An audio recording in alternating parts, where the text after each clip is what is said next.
Looks like this particular subject is getting some increase in hair density and hair width. And these are some pretty fair pictures, to be honest.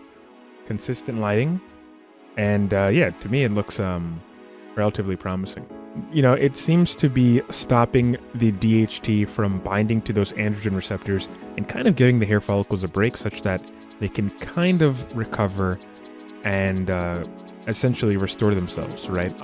You know, that's pretty cool. That's really cool. And the news that we're getting here with GT20029 is fantastic. So Q3, right, the third quarter of 2025 is when the phase 3.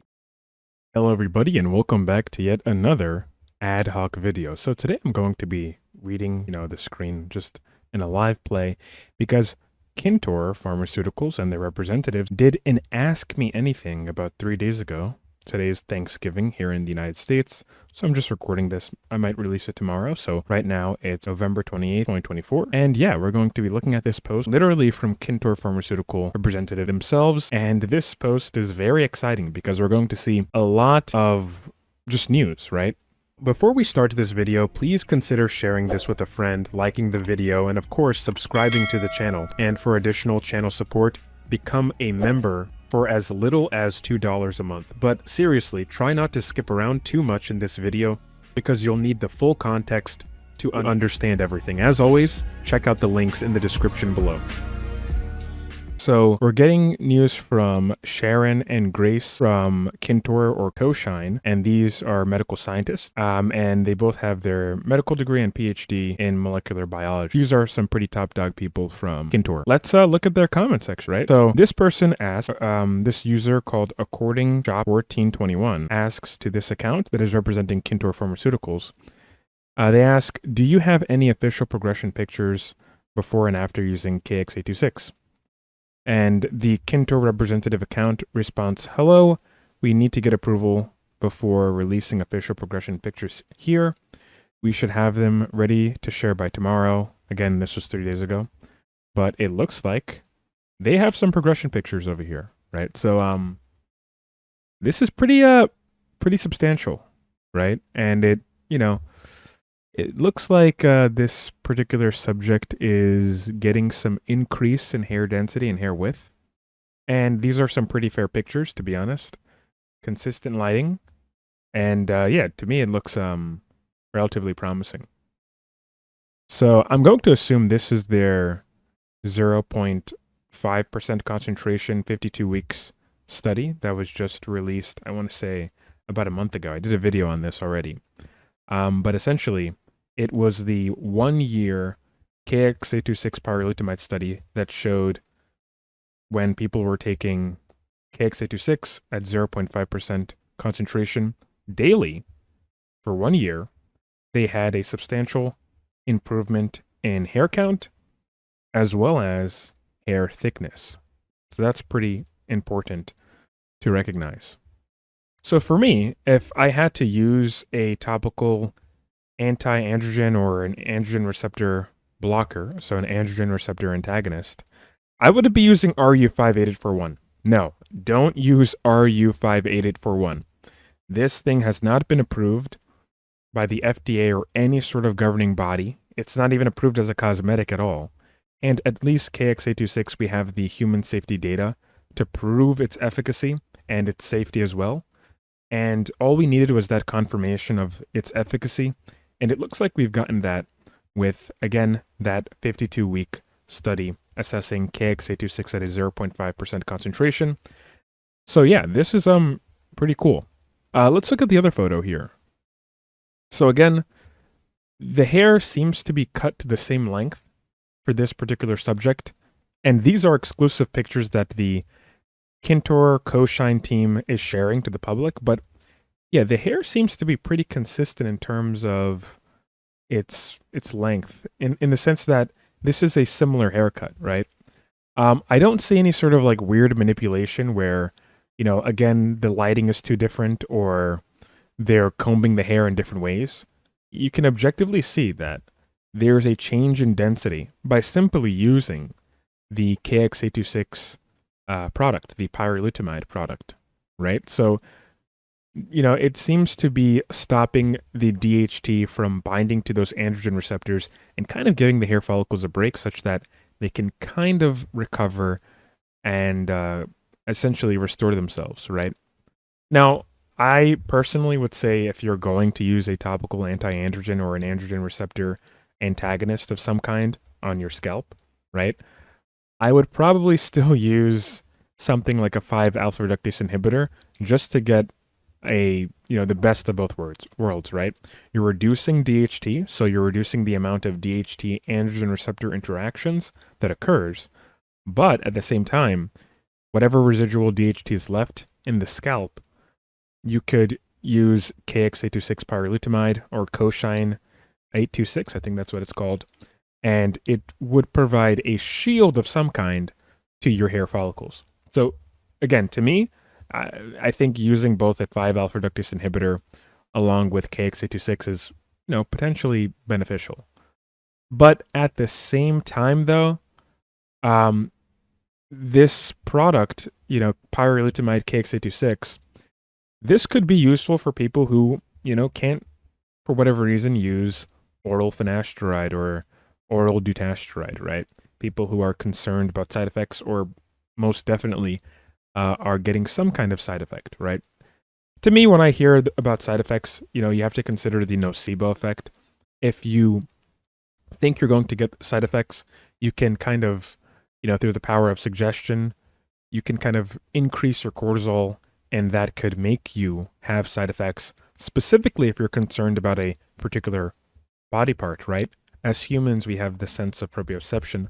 So combining that concern with nocebo, you're going to essentially, you can think that, oh, my erections aren't working anymore, or you can think that you have an issue with a particular body part, right? But for the people who actually do get side effects, and typically those side effects are due to the fluctuations in estrogen levels and your androgen to estrogen ratios, it just happens to be some people are more sensitive, so a KX826 pyrolutamide could provide a sort of defense. So yeah, just looking at this picture and looking at the other one over here, it's pretty substantial, right?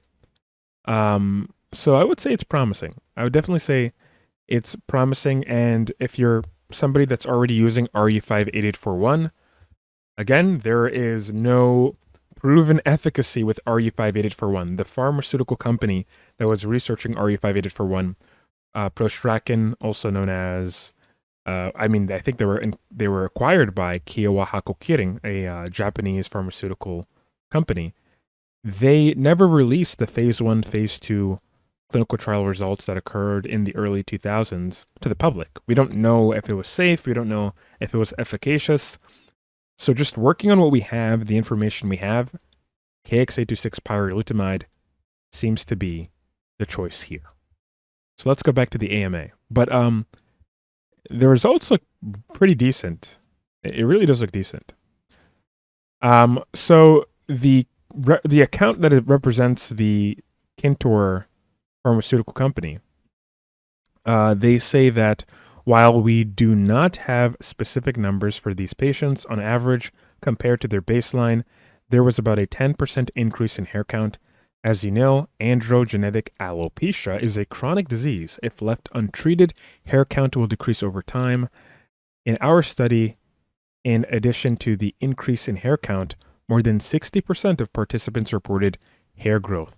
And this is self-reported hair increase. So, and then they talk about there being individual variations. But again, that 52-week study did show that, okay, over time, there was a slight, decrease in hair count, but overall, at the end of the study, people were better off than they were at their baseline. You're always going to get some sort of seasonal fluctuations. You could get shedding for other reasons besides the drug itself, but that's always going to happen in a study, right? You're going to have fluctuations. What really matters is, are these patients better than where they started, right? Are they better far out into the study than they are in the beginning of the study? And at least from the pictures that have been shared here, you can see it. Yeah, look, comparing this side by side over here, side by side over here, you can see that for the hairline, it definitely thickened up, right? You can see that for the midsection, it definitely kind of thickened up, and you have even more like dense hairs and hairs that are pretty wide. And then for the crown, it looks like the crown's coming back. But I'm going to assume that if this person also used something like dutasteride along with KX826, pyrolutamide, also known as Koshine 826, I think it's Koshine 826, but they'd probably get even better results too, right? And who's to say what would happen if they used a topical minoxidil or even an oral minoxidil? So I do think there's some sort of efficacy that is being demonstrated here, and definitely better than RU5841 in my opinion. So over here, somebody asks, I guess it's the same account, asks the no character 570, the account that represents the Kintor pharmaceutical company. They ask, thank you so much. I assume this is the 0.5% concentration twice a day, or is it 1%? So the Kintor rep account says it is the 0.5% 2 times a day. So this is at 0.5%, right? Concentration. Imagine 1% concentration, right?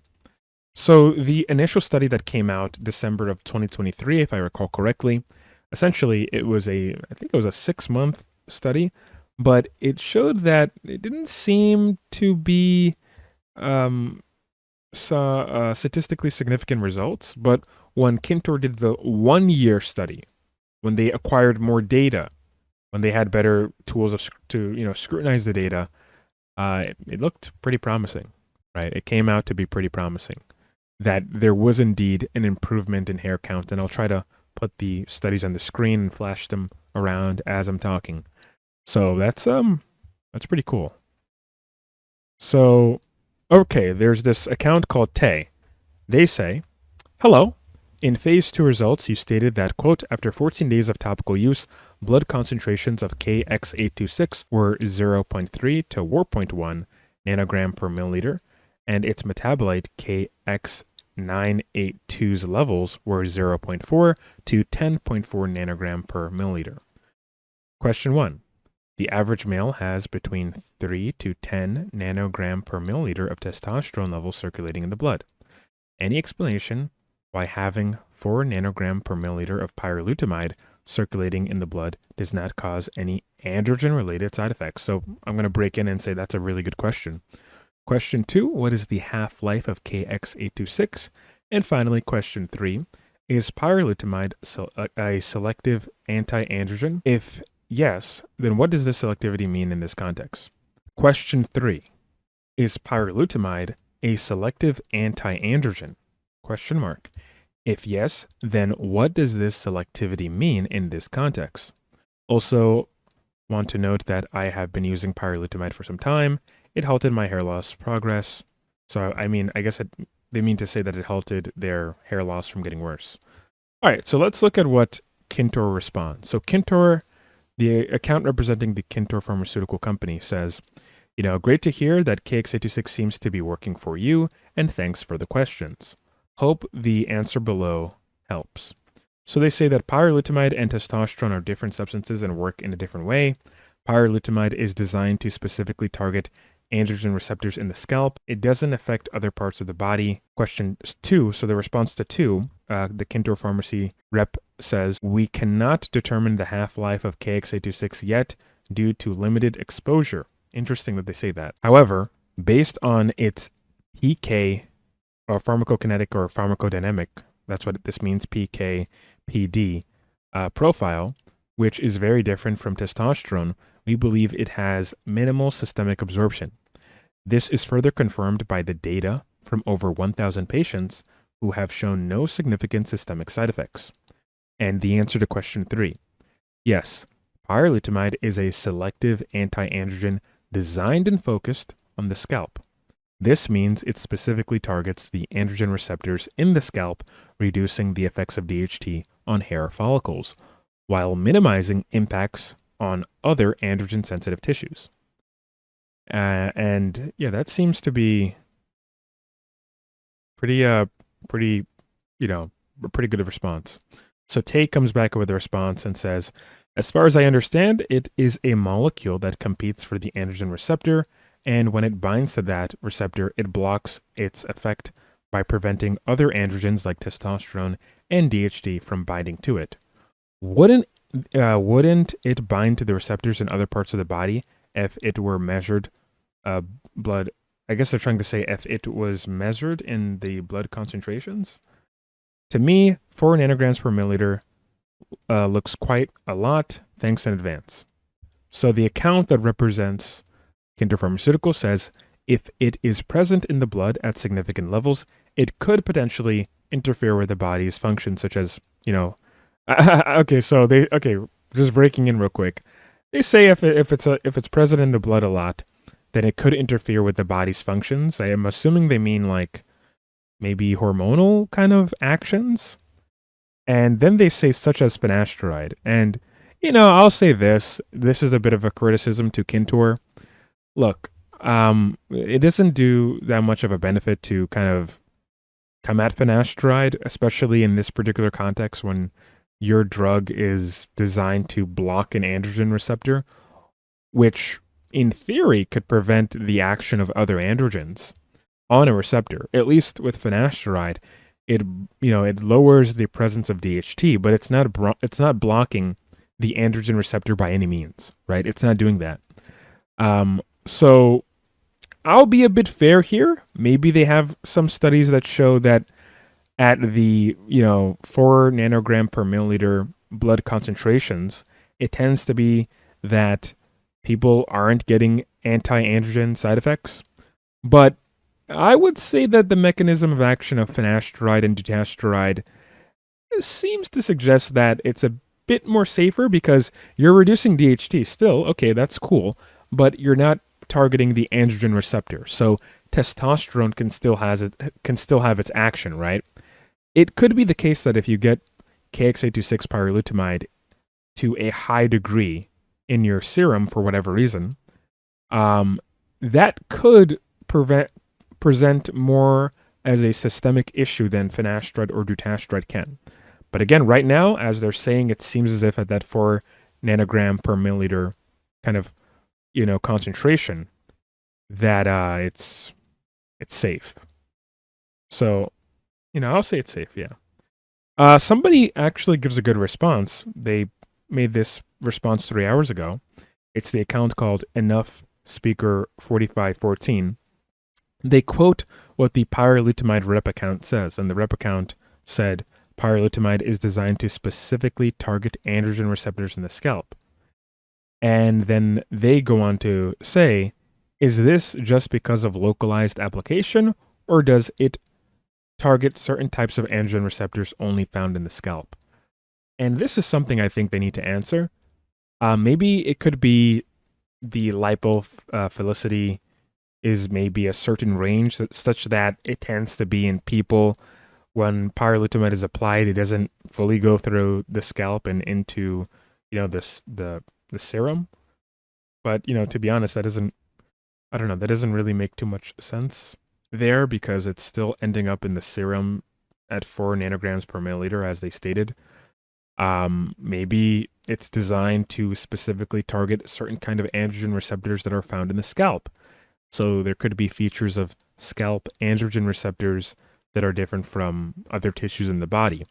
But I don't really think they've ever kind of, pointed that part out. They've ever substantiated that in their research by any means. So I would say that's a bit of a weak point, if I'm going to be honest, when it comes to whether or not it does have systemic interactions. And, I'm not sure if just because... I guess what I'm trying to say is I'm not sure that pyrolutamide is specifically designed to specifically target scalp androgen receptors. I don't know about that, right? Maybe it's just due to the fact that it's localized in its application and a significant amount just remains in the scalp compared to the serum. That could be the case, but I mean, they kind of say over here somewhere, where is it? I think they said something along the lines of if KX826 is in the body, okay, right over here, if it's in the blood at significant levels, that it could potentially interfere with the body's functions. But I don't like the fact that they said such as finasteride. Finasteride is not blocking the androgen receptor. It's not going to prevent other androgens from working on the androgen receptor. It's only reducing DHT. Whereas if you have, conceivably a high amount of pyrolutamide in your bloodstream, whatever that high amount is, it looks like 4 nanograms per milliliter is safe if it's present in your blood, and if its metabolite is present in your blood at that concentration. Looks like that's safe, but it's conceivable that at higher concentrations in the bloodstream, that it could potentially interfere with the body's functions. So that kind of goes against the whole, well, it's only focused at targeting androgen receptors in the scalp, right? As they say in the response to question 3 from the user Tay 3123, they say to Tay that it's only designed to focus on the scalp, but it can still go in the serum. And then they go on to say over here, if you're not looking at the screen, I'll read it to you. But they go on to say that it could potentially interfere with the body's functions if it's at a higher enough concentration in the blood. So that seems like a bit of a contradiction there, but maybe they can explain themselves better and adequately provide, some answers. Okay, so we're going on to the next account. So there's an account over here in the Q&A, the AMA. They say this particular user, known as Beneficial Thai 9668, they ask, is upregulation something to be considered with KX826? Do you think over an extended period of time it could potentially lose efficacy like with CB0301? And the account that represents Kintor Pharmaceutical, the pharmaceutical rep account, says, in response, while this might be true for all topical agents, we did conduct a 52-week study. In the study, compare with baseline, we see more than 10% increase of hair count, unquote. So just to put things into context, the CB0301, clascoterone, also known as Breezula, topical anti-androgen, pretty much it's a steroidal topical anti-androgen, whereas KX826 is a non-steroidal topical anti-androgen. But essentially, with the CB0301 at a 7.5% concentration, it was found that within a year, it seemed in one of its earlier clinical trial studies, it seemed as if it lost efficacy. Now, right now, the company that's studying it, Cassiopeia Pharmaceuticals, also known as Cosmo Pharmaceuticals, they're conducting a clinical trial right now, right? And it seems as if they're having some new data coming out, so that could change, to be fair.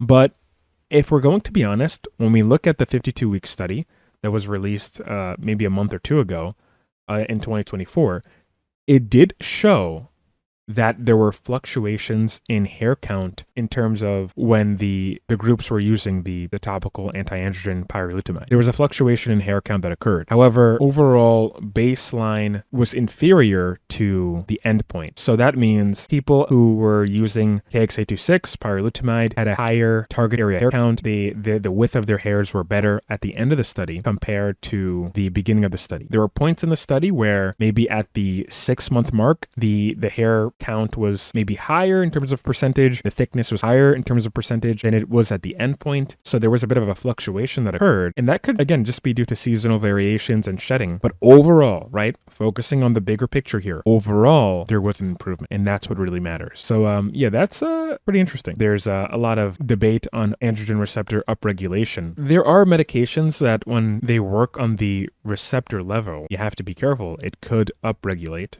right? But that's mostly for agonists, right? I don't know if that's fully the same for antagonists, but it's conceivable that it could occur. But at the same time, I don't think there's that much proof in the literature that shows that being the case for hair follicles, right? In prostate cancer, that does seem to be a feature. However, I think with prostate cancer, you're going to get a lot of like genetic mutations that causes those androgen receptors to upregulate on their own, no matter what. Because in prostate cancer, the prostate wants to feed off of, the prostate cancer cells rather, they want to feed off of any, androgen in the blood, right? Any androgen, androstenedione, DHT or dihydrotestosterone, testosterone. It wants to feed on any androgen. So it's going to, in terms of like I guess an evolutionary survival kind of sense, it's going to want to produce as many androgen receptors as it can to grow and survive as a prostate cancer cell. But again, we don't know if that's even the same thing in normal hair follicles or just hair follicles in general on the scalp. And I think by now we would have seen the research of that being the case. But to be honest, we don't have that much biopsy data when it comes to androgenetic alopecia, right? And I wish we had more studies that showed things like the variation of different 5-alpha reductase types throughout the scalp, the different regions of the scalp, if there's some sort of disparity such that, let's say, for example, type 1 5-alpha reductase is much more prevalent in the hairline versus the occipital area, or type 2 is more prevalent in the parietal occipital regions than it is in the hairline. We have one small study that shows that, but I wish we had a bigger study too. And I wish we had a bigger study that showed, is there a difference in androgen receptors in the scalp compared to the tissue? And what are those differences as well? If there are studies that have that, you guys are welcome to, comment the title of that study in the comment section. Now, there's one part here that I thought was pretty interesting, and I might leave it on this note. The user, again, called According Shop 1421, asked this very important question that everyone's hyped about. When is phase 3 of GT20029? Get ready. If you're not looking at the screen and you're listening to me, get ready. I'm going to hype you up. But if you're looking at the screen, you already see what's being stated. The account representing Kintor Pharmaceuticals says, thanks for your question. GT20029 is planned for Q3 of 2025. And another account says, are you planning to release it as a cosmetic or a medication? Kintor says, we are currently planning to release it as a medication. Now, I'm wondering if this is only for China. Okay, so another account called Full House 22 said, you said GT20029 is planned for Q3 of 2025. Is that just in the USA or China? If not the USA, when do you expect phase 3 in the USA for GT20029? So the account representing Kintor Pharmaceuticals, they say the timeline is for the study in China. For the US/global studies, the timeline will be slightly later, approximately 6 months or so. So that's, I guess, encouraging. I'm going to be honest, that's pretty encouraging. So we're getting news, and this is what I like to see. I like seeing pharmaceutical companies engaging with the public, actually giving us photos, giving us updates so we know what's going on, right? So we know that, they're not just hiding around or something failed and they're just not going to talk about it ever again. When people are dealing with a specific condition, whether it's AGA or maybe something a bit more serious, right? Or just completely serious, like cancer of some kind. The pharmaceutical companies that are developing the drugs that can change people's lives and make them have a better quality of life, a life worth living, I think it would do them the world. It would do them better if they interact with the public using tools such as social media to do these AMAs and these Q&As and ask me anything, whatever. Releasing photos from their clinical trials that they have approval for releasing. Hell, maybe even making a social media account of their own and interacting with the public. That's the best thing they can do. And I applaud Kintor Pharmaceuticals for being, really one of the first pharmaceutical companies when it comes to the hair loss space in interacting with social media as public as they are. So I that's pretty cool. That's really cool. And the news that we're getting here with GT225 is fantastic. So Q3, right, the third quarter of 2025 is when the phase 3 of GT229 is planned. So that's going to be pretty interesting, right? And then after that, maybe 6 months offset from there. So maybe sometime 2026, maybe it's Q2 2026. We're going to have that phase 3 study here in the United States. So if it's efficacious in China and it's efficacious in the United States of America, I can say that maybe by 2028, we'll have it here in the US, just full blown on the market. That's my prediction, not Kintor's prediction, just my prediction, just based off of what they're saying. So definitely kind of excited, and I feel like we're going to get some sort of substantial hair loss like treatment coming out soon. So this account called Electronic English says, how effective is KX826 at restoring a receded hairline? Will it bring back dormant hair follicles and convert vellus hairs into terminal hairs? This is a very good question. Very, very good question. So, no character 570, the account that represents Kintor Pharmaceutical, says, this is a great question. At this time, we do not have any data to either support or refute this. However, it's an important point and will bring it back to our team for further evaluation. So if I had to, just speak on this myself personally, I think it will have some sort of protection against, DHT, right? Such that if there's no androgen receptor in the hair follicle of the scalp hair follicles, maybe it could be that some of the vellus hairs could only be stimulated through any estrogen that's in the scalp, right? And that could turn some of the vellus into non-vellus hairs, also known as intermediate hairs, and that could turn them terminal over time, or it could convert more intermediate hairs into terminal hairs. So overall, you're going to have some kind of indirect, conversion of some vellus hairs into non-vellus hairs, and some non-vellus intermediate hairs into terminal hairs, just by completely reducing DHT's damaging effects on the hair follicles. So that's a pretty important question this user Electronic English asked Kintor. And it's definitely something I hope Kintor comes back with an answer. So a lot of these are kind of just like what we already covered before, but it looks like, and at the time of recording this, it's Thanksgiving, but it looks like they're going to have some kind of Black Friday, Cyber Monday deal. So I'm here on the official website, and I don't really like the aesthetics though. Like, I feel like they could have done a better job with the, the coloring, but it looks like they're having some kind of Black Friday and Cyber Monday kind of deal where, you can get these at a reduced cost. So about 30% off using this particular code. Again, the website's pretty self-explanatory. I'm not going to plug it here, but you can clearly see it on the screen. You can go there and kind of, maybe if you're interested in using this yourself, get maybe a 6-month supply of some kind and use the coupon code to kind of get it at a reduced price. But this is pretty encouraging news. And again, I think we should congratulate Kintor Pharmaceutical with this kind of update. And thanks for watching this video, guys. And I'm going to be doing more structured videos. But let me know how this sort of ad hoc format is going, because I feel like I'm a bit more, active and, kind of, and here I am stumbling over my words, right? But I'm a bit more like just engaged, and it feels like I'm talking to somebody rather than just reading a script. But thanks for watching, guys, and I hope to see you on the next video. Peace out and stay safe. Bye.